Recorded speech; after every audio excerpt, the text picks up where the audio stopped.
हमारे बॉयलर में ये 3 तरह के ब्लो डाउन्स देखने को मिलते हैं। एक होता है सीवीडी, दूसरा होता है ईवीडी और तीसरा होता है आईवीडी। सीवीडी होता है कंटिन्यूसली ब्लो डाउन्स, ईवीडी होता है इमरजेंसी ब्लो डाउन्स और आईवीडी होता है इंटरमीडिएट ब्लो डाउन्स। अब बात करेंगे पहले हम ईवीडी की। एक्चुअली ईवीडी देखेंगे तो हर एक बॉयलर्स में नहीं लगा रहता है, कुछ कुछ ऐसे बॉयलर्स है जिसमें ईवीडी लगा रहता है। एक्चुअली ईवीडी होता है जो अचानक हमारा बॉयलर का ड्रम लेवल अगर ज़्यादा बढ़ जाता है, उस सिचुएशन में हम ईवीडी को यूज़ करके और ब्लो डाउन करके हम अपने ड्रम को लेवल में ला सकते हैं। दूसरा होता है सीवीडी। हमारा सीवीडी होता है कंटिन्यूसली ब्लो डाउन्स। अब देखिए सीवीडी एक्चुअली क्या होता है कि अगर हम पानी का जब टेस्टिंग करते हैं तो टेस्टिंग करते वक्त अगर हमारा पानी का जो टीडीएस है, कंडक्टिविटी है, ये आउट ऑफ अगर रेंज है, आउट ऑफ रेंज है, तो उस सिचुएशन में हम सीवीडी लाइन क्रैक करते हैं। यानी कि सीवीडी लाइन क्रैक करने के बाद जो भी कुछ इम्प्योरिटीज़ होती है वो हमारा बाहर निकल जाते हैं और ये जो रेंज में आ जाता है, हमारा टीडीएस कंडक्टिविटी होता है जो रेंज में होता है, आ जाते हैं।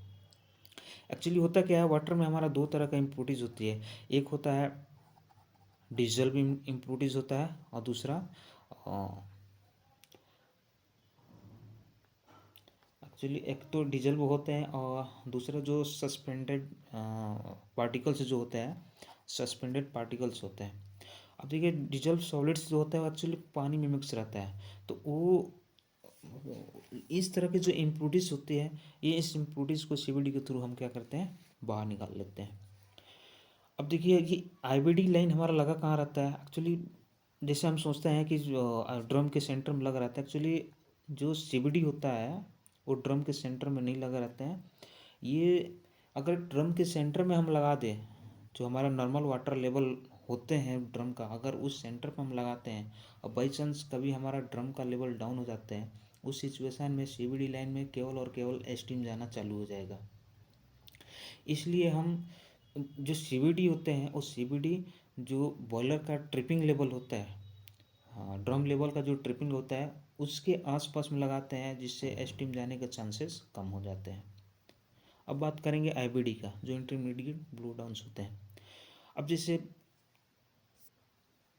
ये जो सस्पेंडेड पार्टिकल्स होते हैं, ये क्या होते हैं, ड्रम्स के जो बटम एरिया है वहाँ ये डिपॉजिट हो जाते हैं, वहाँ डिपॉजिट होता है। इसलिए जब हम बॉयलर को लाइटअप करते हैं, लाइटअप करने के पहले भी हम इंटरमीडिएट ब्लो डाउन्स करते हैं और उसके बाद भी एक आध बार इंटरमीडिएट ब्लो डाउन्स कर लेते हैं, जिससे वो जो सस्पेंडेड पार्टिकल्स होते हैं वो बाहर निकल जाते हैं। अब जैसे हम बॉयलर में हम जब टीएसपी यानी Na3PO4 जो ट्राइसोडियम फॉस्फेट का जो डोजिंग हम करते हैं, तो ये क्या करते हैं, हमारा कैल्शियम और मैग्नीशियम जो आयंस होते हैं ना,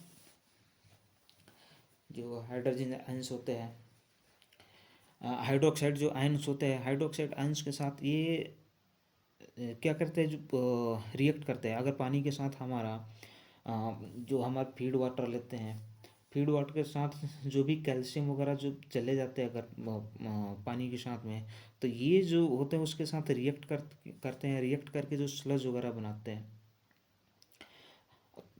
जब स्लज बनाते हैं, जब फॉस्फेट के कैल्शियम जब फॉस्फेट से रिएक्ट करता है, तो उस सिचुएशन में हमारा जो फॉस्फेट होता है ना, जब हम टेस्ट करते हैं पानी में, तो उसमें फॉस्फेट का मात्रा कम हो जाता है। तो अगर फॉस्फेट, जब हम पानी का टेस्ट करते हैं, अगर फॉस्फेट का मात्रा कम हो जाता है, तो हम समझ जाते हैं कि हमें आईवीडी करनी चाहिए, यानी इंटरमीडिएट ब्लो डाउन्स मारने पड़ते हैं।